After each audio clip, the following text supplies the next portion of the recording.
आने वाले चुनाव के लिए ये तैयारी है और हम निश्चित रूप से मानते हैं कि इस तरह की भूमिका में हम बेहतर काम कर पार्टी की मजबूती के लिए सब प्रयोग में और उपयोग में दोनों में आएंगे। अपनी विधानसभा में पार्टी को मजबूत करने के लिए वहाँ प्रवासी के रूप में काम करूँ। 230 की 200 सीटें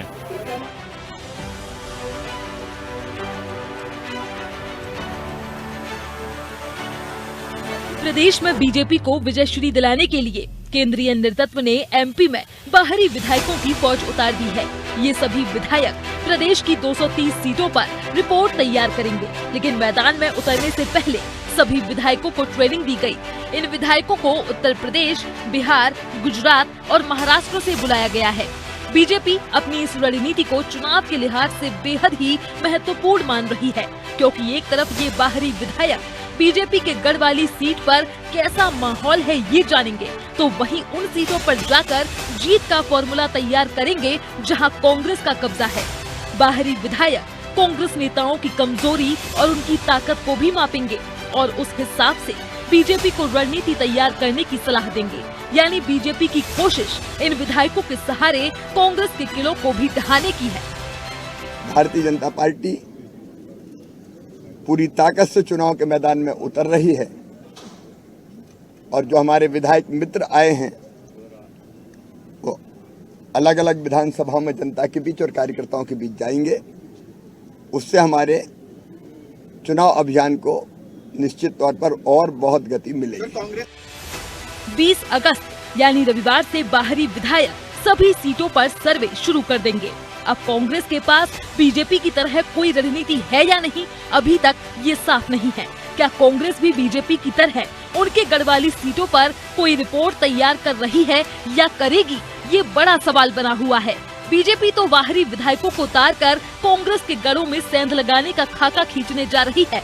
हालांकि कांग्रेस का कहना है कि कुछ भी हो जाए उसकी तैयारी पूरी है और जनता उसका ही साथ देगी। हमारा काम सबसे पहला ये है कि हम जनता से कनेक्ट करके बैठे हैं, हम जनता के साथ मिलकर काम कर रहे हैं। जनता की परेशानियों को हमने पिछले 3-4 सालों में समझा है और उसको अपने मैनिफेस्टो में लाने का काम किया है, अपने कामों में लाने का काम किया है। तो ये बहुत बड़ा हमारी उपलब्धि है। जनता कंधे से कंधा मिला के लड़ रही है। बीजेपी 230 विधानसभाओं में बाहरी विधायक क्या, अगर कहीं बाहर के मंत्रियों को भी ले आए और खुद दूसरे राज्यों के मुख्यमंत्री को भी लगा दे तो ये बीजेपी का कुछ नहीं हो सकता, क्योंकि जनता की नजर से बीजेपी उतर चुकी है। बीजेपी की तैयारियों को लेकर कांग्रेस का अपना नजरिया है, लेकिन बीजेपी ने जिन बाहरी विधायकों को एमपी उतारा है वो अपने क्षेत्र में आने में माहिर माने जाते हैं। यही वजह है कि हर एक विधायक को एमपी की एक सीट का जिम्मा दिया गया है। ऐसे में चुनौती कांग्रेस के सामने है, क्योंकि बाहरी विधायकों का फीडबैक बीजेपी के लिए फायदेमंद और कांग्रेस के लिए नुकसानदायक साबित हो सकता है। हालांकि अब कांग्रेस बीजेपी के बाहरी विधायकों की रिपोर्ट का काट निकाल पाएगी या नहीं, ये देखना दिलचस्प होगा। चुनाव कोई सा भी हो, हर एक सीट मायने रखती है। लिहाजा बीजेपी ने भी प्रदेश की सभी 230 सीटों का गढ़ समझने और इन्हें मजबूत करने के लिए बाहरी विधायकों को चुनावी मैदान में उतार दिया है। गुजरात, उत्तर प्रदेश, महाराष्ट्र और बिहार से आए विधायक एमपी की हर एक सीट की रिपोर्ट तैयार करेंगे। रिपोर्ट में बीजेपी विधायकों की जमीनी हकीकत तो होगी ही, साथ ही कांग्रेस नेताओं की कमजोरी और ताकत को भी बताया जाएगा, ताकि बीजेपी उसके अनुसार आगे की रणनीति बना सके। तो आज मुद्दा तो है में हम चर्चा करेंगे 23 का मैदान, बीजेपी का प्लान, और मैं हूं आपके साथ ब्रजेश चौक से। इस चर्चा में हम कुछ सवाल के जवाब भी तलाशेंगे कि क्या बीजेपी बाहरी विधायकों के सहारे कांग्रेस के किले को ढा पाएगी, क्या बीजेपी का नया प्रयोग कांग्रेस पर भारी पड़ेगा, और क्या कांग्रेस के पास बीजेपी की इस रणनीति की कोई काट है। इन सवालों के जवाब लें, लेकिन उससे पहले मिलिए उन मेहमानों से जो इस डिबेट में शामिल हो रहे हैं। शिवम शुक्ला बीजेपी प्रवक्ता हैं, शिवराज चंद्रोल कांग्रेस प्रवक्ता हैं और सूर्यकांत चतुर्वेदी वरिष्ठ पत्रकार। तीनों मेहमानों का बहुत बहुत स्वागत है। शिवम जी, शुरुआत आपसे ही करते हैं। आपने सुना अभी कांग्रेस का बयान, वो कह रहे 4 साल में हम जनता से कनेक्ट हो चुके हैं, चाहे आप बाहर के मंत्री ले आइए, विधायक ले आइए, कोई फर्क नहीं पड़ने वाला, आपके जाने का समय आ गया है।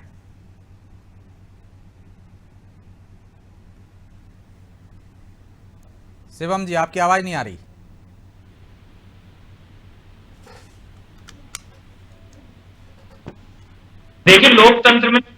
किसको जाना है, किसको बने रहना है, यह जनता निर्धारित करती है। कांग्रेस के नेता लगातार जनता की जो उपयोगिता है लोकतंत्र में उसको खारिज करने का काम करते हैं। उनके नए प्रभारी जो भाषा अपने भाषण में बोलते हैं वही उनके प्रवक्ता थोड़े बेहतर लहजे के साथ अपनी बाइट और मीडिया को जब बातचीत करते हैं उसमें नजर आता है। सामंतवादी मानसिकता है, स्वयं ही सभी चीजें अपने मन और मस्तिष्क में निर्धारित कर लेते हैं और यही कारण है कि जब चुनाव आएंगे तो जनता के साथ उनकी एक दूरी स्पष्ट तौर पर देखी जाएगी। देखिए, सबसे पहली चीज यह है कि भारतीय जनता पार्टी के संगठन ने जब से माननीय अमित शाह जी पहली बार मध्य प्रदेश के दौरे में आए थे तभी विजय संकल्प अभियान की शुरुआत कर दी थी। उसके बाद संगठन लगातार अपनी गतिशीलता को बनाए हुए है।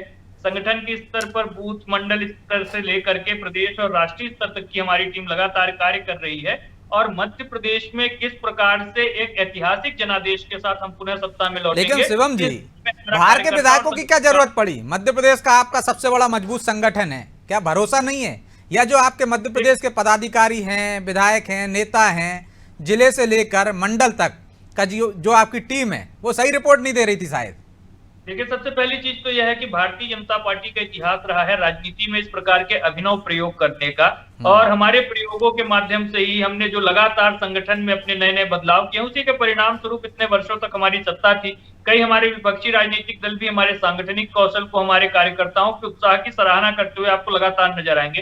तो भारतीय जनता पार्टी ने एक प्रयोग किया है कि विभिन्न प्रदेशों से विधायक है, उनका अपना चुनाव लड़ने का तजुर्बा है और एक उसके साथ ही साथ उनका एक अपना अनुभव है, उन प्रदेशों से आए हैं जहां भारतीय जनता पार्टी ने मजबूती के साथ चुनाव लड़ा और फिर वह यहाँ की परिस्थितियों को तो समझ के जाएंगे ही, लेकिन यहाँ के जो स्थानीय कार्यकर्ता हैं उनके लिए भी मार्गदर्शन का काम करेंगे। और जब कोई तटस्थ व्यक्ति किसी सीट पर ऑब्जर्वेशन जाकर के करता है और पार्टी की हितों की सुरक्षा के लिए प्रतिबद्ध रहता है तो उससे कहीं ना कहीं एक सकारात्मक नतीजा निकल करके सामने आता है और भारतीय जनता पार्टी लगातार इस दिशा में सोच विचार कर रही है। वहीं कांग्रेस पार्टी में आप देखेंगे कि संगठन का कुछ अता पता नहीं है, नेता आपस में लड़ते भिड़ते नजर आएंगे, कमलनाथ जी प्रभारी पे प्रभारी बदलवाए जा रहे हैं, जबकि भारतीय जनता पार्टी ने अपने जितने भी कार्यकर्ता हैं सबकी भूमिका को स्पष्टता के साथ निर्धारित कर दिया है कि आने वाले चुनावों में आपको यह काम करना है और कार्यकर्ता पूरे मनोभाव के साथ नेतृत्व के द्वारा दिए गए उत्तरदायित्व की पूर्ति के लिए हर संभव प्रयत्नरत है। और आप देखेंगे चुनाव जब पूरे होंगे तो हमारा जो अब की बार 200 पार का नारा है, प्रत्येक बूथ पर 51% मतदान के लिए एक संकल्पना निर्धारित की है,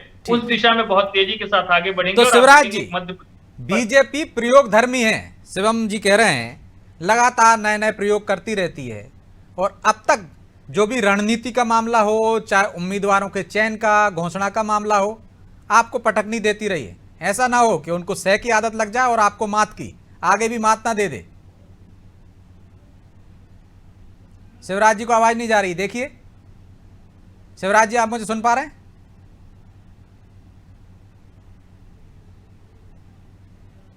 चलिए मैं लौटूंगा आपके पास शिवराज जी, कुछ तकनीकी खामी है, हमारी टीम लगी हुई है दुरुस्त करने में। सूर्यकांत जी, मैं शिवम हूं, वो शिवराज जी को नहीं जा रही आवाज। आपको क्या लगता है कांग्रेस को फिर पटकनी दे देगी या यह प्रयोग सफल होगा? कांग्रेस को नई रणनीति बनाना पड़ेगी? सूर्यकांत जी, सुन पाए आप मेरा सवाल? आपका भी ऑडियो नहीं आ रहा है, सूर्यकांत जी की आवाज नहीं आ रही है। आपकी तरफ से देखिए, म्यूट तो नहीं है सूर्यकांत जी? सूर्यकांत जी, आपकी आवाज हम तक नहीं पहुंच पा रही है, आपका मोबाइल म्यूट है, जरा एक बार चेक कीजिए। मैं लौट रहा हूं तब तक आपके पास। चलिए शिवराज जी, सुन पा रहे हैं क्या?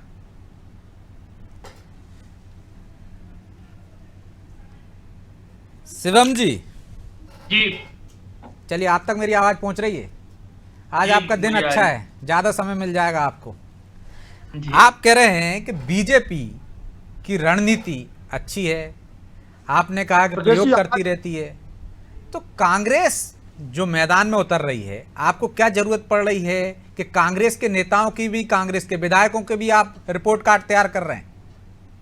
देखिए, लोकतंत्र में हर चीज का मूल्यांकन करना चाहिए। हम एक सरकार में बैठे हैं, स्वाभाविक तौर पर पक्ष के विधायक हों, विपक्ष के विधायक हों, वह जनता के सरोकारों से कितना जुड़े हुए हैं, प्रदेश की जनता और अपने विधानसभा क्षेत्रों की जनता के लिए कितनी प्रतिबद्धता के साथ कार्य कर रहे हैं, इन तमाम चीजों का आकलन हमारी सरकार करती है। डबल इंजन की सरकार है, अगर स्थानीय स्तर पर भी हमारा प्रतिनिधि हो तो स्वाभाविक तौर पर जो विकास के कार्य हैं उनको और ज्यादा तीव्रता मिलती है। सहयोग शिवम जी जुड़ गए, शिवराज जी भी हमारे साथ जुड़ गए, सूर्यकांत जी भी। शिवराज जी सुन पा रहे हैं आप मुझे? शिवराज जी, शिवराज जी आप तक मेरी आवाज पहुंच रही है? हेलो जी, आपकी तो आ रही है, मुझे सुन पा रहे हैं आप? जी। वो कह रहे हैं प्रयोग धर्मी है बीजेपी, लगातार नए नए प्रयोग करती रहती है और यही वजह है कि आपके नेता भी कई बार सार्वजनिक मंचों से आपकी बैठकों में बीजेपी संगठन की तारीफ करते रहे। इस बार चाहे उम्मीदवार चयन का मामला हो, चाहे रणनीति का मामला हो, आपको मात देते आ रहे हैं अभी तक, और ऐसा ना हो कि उनको सह की आदत लग जाए और आपको मात की।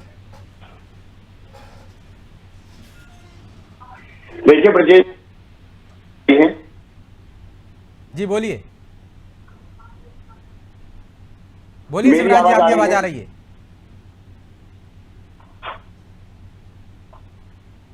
मेरी आवाज आ रही है? आ रही है, बोलिए। जी ब्रजेश जी, सबसे बड़ी बात यह है कि भारतीय जनता पार्टी आज जो है प्रथम दृष्टया तो मैं ये कहूंगा कि भारतीय जनता पार्टी का आंतरिक मामला है, उनका संगठन का मामला है, लेकिन इस विषय पे मैं टीका टिप्पणी ज्यादा करूंगा नहीं। वो बाहर से बुलाएं, वो चीन से बुला लें, वो पाकिस्तान से बुला लें, ये उनका आंतरिक मामला है। मुद्दे की बात यह है कि आज भारतीय जनता पार्टी में अंतर्कलह है। अभी जो 120 में से सीटें इन्होंने अभी जारी की है, 28 हारे उम्मीदवारों को इन्होंने मौका दिया है।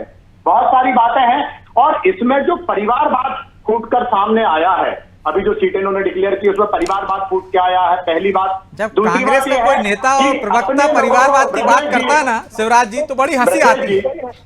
ब्रजेश जी, मैं अपनी बात कहूं, नहीं, मैं बोल रहा हूँ कि कांग्रेस का कोई भी नेता परिवारवाद की बात करता है तो स्वाभाविक रूप से चेहरे पे हंसी आई जाती है। अंतर्कलह को छुपाने के लिए बाहर से लोगों को आयातित करके और यहाँ कह रही है भैया हमने नहीं किया, वो तो फला विधायक आए थे, उन्होंने सर्वे करके ये किया है। और सबसे बड़ी बात यह है कि जिस पद्धति पे भारतीय जनता पार्टी का काम करती थी, आज उन्होंने अपनी पद्धति को चेंज कर दिया। खैर कोई बात नहीं, इसका एक कारण यह भी हो सकता है कि बीडी शर्मा जी पे विश्वास कम हो गया हो, अमित शाह जी को, शिवराज जी पे अमित शाह जी को विश्वास कम हो गया हो, ये एक अलग विषय है। लेकिन सबसे बड़ी मुद्दे की बात यह है कि आज भारतीय जनता पार्टी चारों तरफ से घिरी हुई है। 50% कमीशन की सरकार बनी हुई है, बहुत सारी जगह से पत्र वायरल हो रहे हैं। भ्रष्टाचार इतना ज्यादा है कि भ्रष्टाचार के दलदल में भारतीय जनता पार्टी की पूरी सरकार गले गले लेकिन शिवराज जी, अभी शिवम जी ने जो आरोप लगाया था, शिवराज जी आप दूसरी दिशा में चले गए। हम बात कर रहे हैं रणनीति पर। वो आप कह रहे थे हम 6 महीने पहले उम्मीदवार घोषित कर देंगे, देखिए उन्होंने घोषित कर दिया। रणनीति के मामले में वो आपसे आगे चल रहे हैं। वो कह रहे हैं आपके यहाँ गुटबाजी है, आप उन पर गुटबाजी का आरोप लगा रहे हैं। आपने जेपी अग्रवाल को चुनाव से कुछ महीने पहले हटा दिया, तो गुटबाजी कहां दिख रही है? देखिए ब्रजेश जी, कांग्रेस पार्टी में कमलनाथ जी के नेतृत्व में कोई गुटबाजी नहीं है। कमलनाथ जी सारे नेताओं को एक साथ एक मंच पर लेके आ रहे हैं और सारे लोगों को महत्वपूर्ण जिम्मेदारियां दे रहे हैं। जहां तक बात संगठन की है, तो मैंने पहले ही कहा कि मैं भारतीय जनता पार्टी की रणनीति पे कोई टिप्पणी नहीं करूंगा। हर पार्टी की अपनी एक रणनीति होती है। कांग्रेस पार्टी ने अपने प्रत्याशियों का चयन कर लिया है। उनको हमने, कांग्रेस पार्टी के अध्यक्ष जी ने उन्हें हरी झंडी भी दे दी, भैया आप अपना काम शुरू कर दो। जब हमें सूची जारी करनी होगी हम अपनी सूची जारी कर देंगे, हमारा काम जारी है। तो डर किस बात का है? उन्होंने घोषित कर दिया, आप भी घोषित कर दो। आप ही ने कुछ कहा था 66 पे कर देंगे। बात रणनीति नहीं है, मैं रणनीति पे प्रशिक्षण नहीं लगाऊंगा। मैं प्रशिक्षण लगा रहा हूं 50% कमीशन पे, मैं प्रशिक्षण लगा रहा हूं शिवराज जी की विश्वसनीयता पर। हम तो डिबेट कर रहे हैं रणनीति पर, हम डिबेट कर रहे हैं, हमारा मुद्दा अलग है। उस पर कर चुके हैं। जब आपने आरोप पत्र लगाया था डिबेट हो चुकी है। शिवराज जी, ब्रजेश जी, आज जो बाहर के विधायक आए हुए हैं, बाहर के विधायक इसलिए आए हुए हैं क्योंकि भारतीय जनता पार्टी में अंतर्कलह है। भारतीय जनता पार्टी में शिवराज जी, विश्वास जी हो या बीडी शर्मा जी हो, इन पे अमित शाह जी का भरोसा नहीं रहा है। दूसरी बात, अपने अपने लोगों को हम टिकट कैसे दें? सिंधिया जी के टिकट कैसे कटवाने हैं उनके लोगों को? अपने चहेतों को टिकट कैसे देनी है? इन सारे विषयों को लेकर ये रणनीति बनाई गई है। ये कोई बहुत बड़ी बात नहीं है। और भारतीय जनता पार्टी में आज जो चल रहा है वो समझ चुकी है कि हमारी सरकार जा रही है और जैसे तैसे जो कूड़ फुटौल करके जो लोगों को एक साथ लेके आने की कोशिश वो कर रहे हैं, वो कोशिश नाकाम होगी, क्योंकि आज आप भी देख रहे हैं, पूरा प्रदेश देख रहे हैं कि भारतीय जनता पार्टी की नाव से कैसे एक एक करके लोग कूदते जा रहे हैं, क्योंकि उनको पता है कि सरकार बीजेपी की नहीं बन रही है, सरकार कांग्रेस की बन रही है, भ्रष्टाचार के साथ वो नहीं रहना चाहते हैं। मैं लौटूंगा दूसरे दौर में, सूर्यकांत जी को भी चर्चा में शामिल कर लेता हूं, फिर शिवम जी के पास और आपके पास लौटूंगा। सूर्यकांत जी, बीजेपी की नई रणनीति, क्या कांग्रेस को भी अपनी रणनीति में बदलाव करना होगा?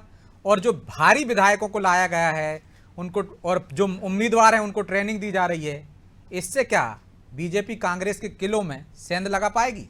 सफल होगा ये प्रयोग?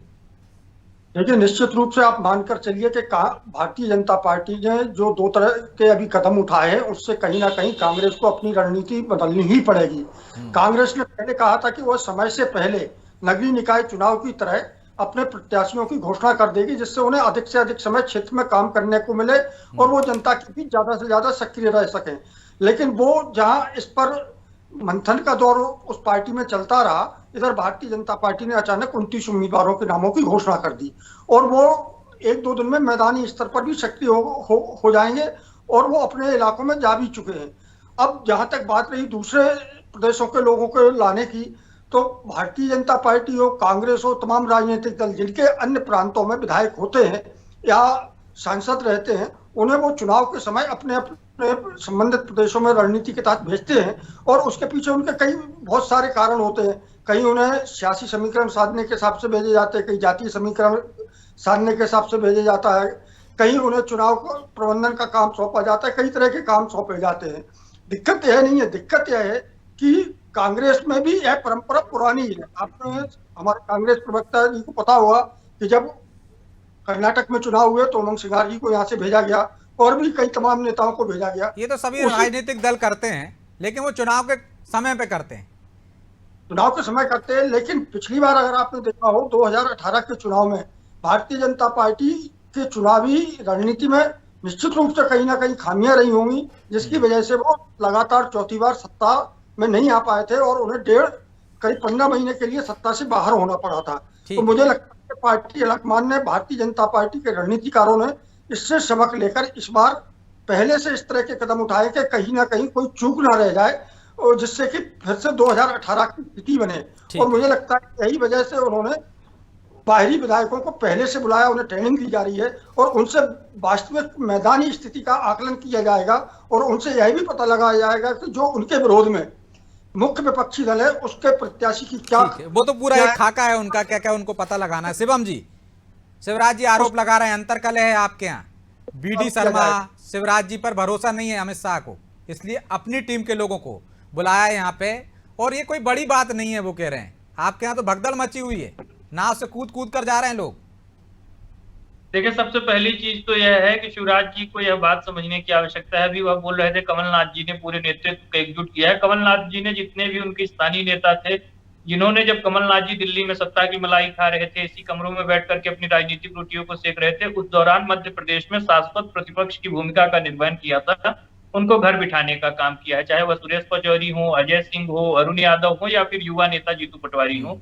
और तो कमलनाथ जी और कांग्रेस पार्टी की गुटबाजी तो जग जाहिर है कि जिस प्रकार से एक के बाद एक प्रभारी बदले जा रहे हैं। दूसरी चीज, रही बात भारतीय जनता पार्टी की, देखिए हमारा केंद्र का नेतृत्व हो, प्रदेश का नेतृत्व हो, सबकी अपनी उपयोगिता है और सबके पास अपना एक मैंडेट है जिसके माध्यम से वह चुनावों में अपनी भूमिका का निर्वहन करते हैं। कांग्रेस पार्टी के आप नेता देखेंगे, उनको अपने इंटरनेशनल टूरिज्म और देश में जहां कहीं भी कोई अप्रिय घटना होती है वहां पर पहुंच करके गिद्ध की बात राजनीति के कृत्यों के अतिरिक्त जनता के साथ कोई सूर्यकांत जी कह रहे हैं पिछली बार गलतियां हो गई थी, शायद वो नहीं दोहराना चाहते हैं इस वजह से, मतलब कोई भी चूक नहीं करना चाहती, डरी हुई तो बीजेपी भी दिख रही है। सबसे पहली चीज तो यह है कि कमलनाथ जी को भी यह बात मालूम है कि राहुल गांधी या फिर उनके जो राष्ट्रीय अध्यक्ष हैं अगर मध्य प्रदेश में सक्रियता बढ़ाएंगे और केंद्र के नेता आएंगे तो कमलनाथ जी का प्रभाव कमजोर होगा। और दूसरी चीज, उनके नेताओं का यहाँ कोई जनाधार तो है नहीं जिनके आने से, जिनकी लोकप्रियता की वजह से जनता के दिमाग में क्रेडिबिलिटी बनेगी। भारतीय जनता पार्टी की जितने भी नेता हो, चाहे माननीय प्रधानमंत्री जी हो, हमारे राष्ट्रीय अध्यक्ष हो, गृह मंत्री हो या फिर जो केंद्रीय मंत्रियों के पूरी फौज मध्य प्रदेश में पूरी मजबूती के साथ काम कर रही है,